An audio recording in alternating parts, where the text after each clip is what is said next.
El libro de Job se escribió hacia el 400 antes de Cristo, forma parte de una serie de libros que se escribieron con una intención fundamentalmente catequística. La historia de Job es mucho más antigua, sería del 1100 más o menos, que se iba transmitiendo por transmisión oral, hasta que un autor inspirado por Dios y realmente de manera brillante la plasmó en el libro de Job, que responde a un interrogante que creo que tiene hasta actualidad, y más con todo esto que estamos viviendo, que es: ¿por qué sufre el justo? ¿Por qué el hombre que supuestamente es fiel a Dios, a la ley, puede llegar a sufrir? Sobre todo porque había una creencia que incluso a veces está expresada en la Escritura, de que al hombre que es fiel a Dios no le va a pasar nada, que va a vivir bien y que va a vivir mucho tiempo, ¿no? Recordemos que el pueblo judío todavía en esta época no creía en la vida eterna, así que la recompensa del hombre bueno era vivir muchos años y vivir bien, sin problemas, ni materiales, ni de salud, ni nada.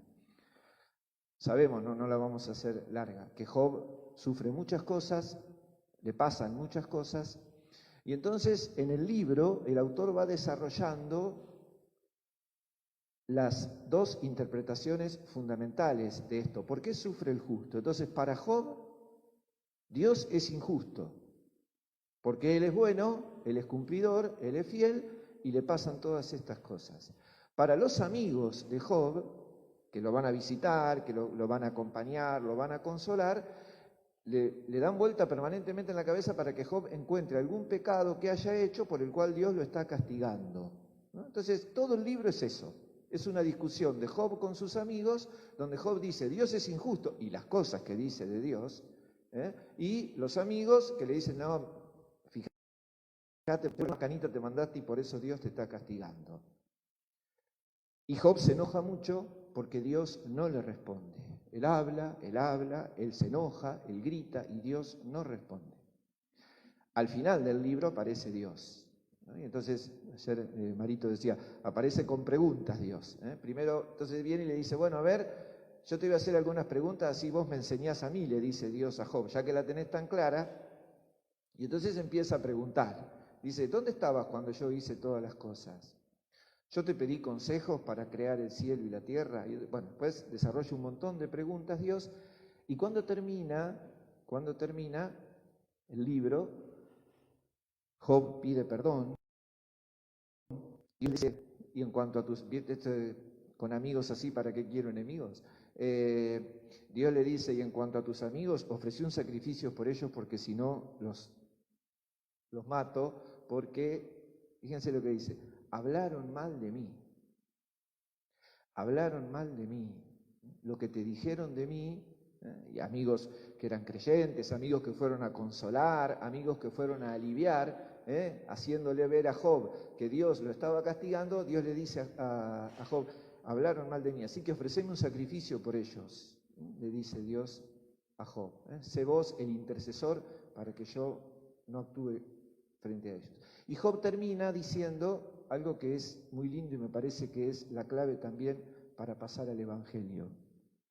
Le dice a Dios: yo te conocía de oídas, pero ahora te vi verdaderamente, ver como experiencia, ¿no? Yo te conocía de oídas, yo conocía a Dios por cosas que me habían dicho, por cosas que me habían contado, pero ahora tengo verdaderamente una experiencia de Dios. Esto es importante, ¿no? Muchas veces la fe nos viene o en casa, o por amigos, amigas, por sacerdotes, por catequistas, y a veces nos quedamos con eso y vamos construyendo con lo que escuchamos la imagen de Dios, ¿no? Es esencial tener una verdadera experiencia de Dios. Y a Job esto le cambia totalmente la vida, porque la conclusión a la que llega Job es que me pase lo que me pase, Dios está. Este es el tema. Cuando me iba bien y ahora que me va mal, Dios está. Me equivoqué al pensar que no estaba, me equivoqué al pensar que era injusto, se equivocaron mis amigos al pensar que me castigaba. Dios está. Pase lo que pase y me vaya como me vaya. Y esta es la experiencia del Evangelio de hoy. Jesús con los discípulos, también tempestad, el libro de Job empieza diciendo, Dios le habló a Job desde la tempestad. No había tempestad como fenómeno natural. La tempestad la tenía Job adentro, que tenía un lío bárbaro por todo eso que estaba sufriendo. A todos nos puede pasar. Las situaciones de dolor nos pueden generar angustia. Las situaciones de dolor nos hacen rezar de una manera especial. Las situaciones de dolor muchas veces nos pueden hacer pensar esto que le pasa a los discípulos. De que este hombre que hace tiempo que lo vienen conociendo, que lo escuchan hablar de una manera única, que lo han visto curar enfermos, que lo han visto expulsar demonios, que lo han visto tener frente a distintas situaciones una actitud de poder realmente extraordinaria, que supera lo humano, este tipo en este momento justo que se están ahogando, como le dicen ellos, que están padeciendo este temporal, el tipo duerme.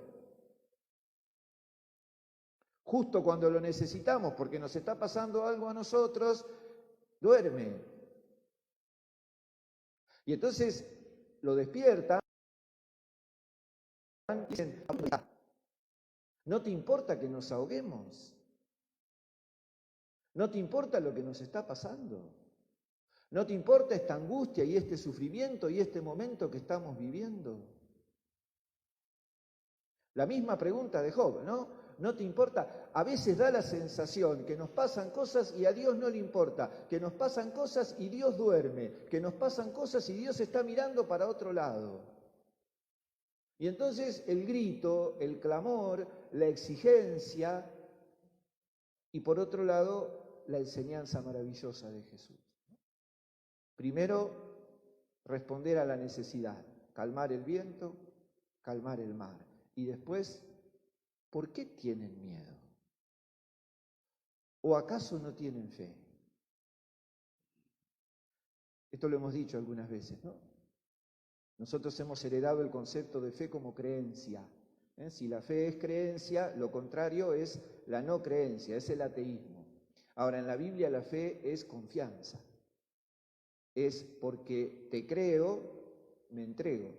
Porque te creo, me abandono. Porque creo en tus promesas, porque creo en lo que decís, porque creo que me amás, me confío en tus brazos. La fe es confianza. Entonces lo contrario a la confianza es el miedo. Jesús no le dice, ¿por qué no tienen fe? ¿Son ateos? Le dice, ¿por qué tienen miedo? ¿Acaso no tienen fe? La fe es confianza. La fe es que aún en esta situación que estamos viviendo, nosotros tenemos que confiar o estamos llamados a confiar en un Dios que está, que verdaderamente está, que es presente, que no está determinado por las cosas que nos pasan, que su presencia amorosa es constante y que está al lado nuestro siempre, como consuelo, como fortaleza, como liberación, como Padre que nos perdona, como exigencia, en la situación que sea, pero está siempre. No duerme ni reposa, el guardián del pueblo, dice el Salmo 120. No duerme, no reposa, está siempre atento a nosotros, porque si Él cierra los ojos, si Él se duerme, nosotros nos perdemos, nosotros perecemos. Es una presencia amorosa que, insisto, no está determinado por las situaciones que vivimos. Hay que llamarlo, claro que hay que llamarlo, pero en ese llamado, en ese clamor, en esa manifestación de los miedos, si uno en el mundo que vivimos hoy no tiene algún miedo, es de mármol, pero realmente la fe, la confianza, es lo que me hace pensar que por sobre mis miedos está el poder y la fuerza de un Dios que puede con el viento, que puede con el mar. ¿Cómo no va a poder con mi vida? ¿Cómo no va a poder con mi corazón? Si puede con todo eso. Y es una confianza no solamente para el momento presente, es una confianza para mirar hacia adelante. La experiencia de Dios que te hace sentir fuerte, te permite hasta mirar el futuro con esperanza, a decir, a ver, voy hacia adelante. ¿Y dónde está esto hoy? Dice Pablo en la carta a los Corintios, el amor de Jesús nos apremia. Es apremiante el amor de Jesús. Esto quiere decir, vamos ya, ¿a dónde? A vivir con Jesús, a vivir en Jesús, a ser nuevas criaturas. Lo pasado se termina. No miramos a nadie con criterios humanos, por favor. No estamos tan empapados de lo humano que opinamos de todo humanamente y miramos a Dios humanamente y miramos la iglesia humanamente y no salimos de la cosa humana. Y Pablo dice, el que vive en Cristo ya es una nueva criatura, ya aprendemos a mirar la vida, las personas, a Dios de otra manera. Porque el amor de Cristo nos apremia, no son las situaciones las que nos convocan y nos apremian. Por supuesto que la realidad es convocante, pero nosotros tenemos algo superior a esa realidad. Nosotros no nos tenemos que cuidar porque hay pandemia. También. Pero no caigamos en esa moral chiquitita de cuidarnos para no contagiarnos del virus. Hay un montón de desgracias y de miserias sociales que han crecido en este tiempo. ¿Y qué hacemos con eso? ¿No? En eso no tiene nada que ver el amor de Jesús. No hagamos una moral del barbijo y el alcohol y nada más. Hay un montón de situaciones, hay un montón de gente clamando en silencio o de muchas maneras expresando su angustia, y eso también para nosotros es convocante. Ahora, lo que nos apremia no es la realidad, no son los gobernantes, no son los medios de comunicación, a nosotros nos moviliza el amor de Jesús. Ese tiene que ser el fundamento, esa tiene que ser la razón por la cual nos cuidamos, por la cual nos ayudamos, por la cual nos animamos a construir una esperanza distinta y a no vivir de los caprichos, de los intereses y de los atropellos de los que manejan el mundo. Nosotros podemos crecer de otra manera, nosotros podemos tener otros criterios de vida. Estamos llamados a eso. Tengamos fe, confiemos. Dios no duerme, Jesús tampoco. Al contrario, son presencias apremiantes en nuestra vida, apremiantes en el sentido de que nos invitan a confiar y a creer en una realidad que supera lo humano, en una realidad que es infinitamente poderosa y en una realidad que está siempre, siempre, siempre. Ahora vamos a rezar el credo. Bueno, otra vez, como el domingo pasado, como el domingo que viene, como siempre, creemos realmente. Creer es amén, creer es entregarse, creer es confiar en un Dios lleno de vida, lleno de amor, que nos acompaña siempre, que nunca nos abandona y que nos apremia para ir al encuentro de los demás. Vamos a rezar.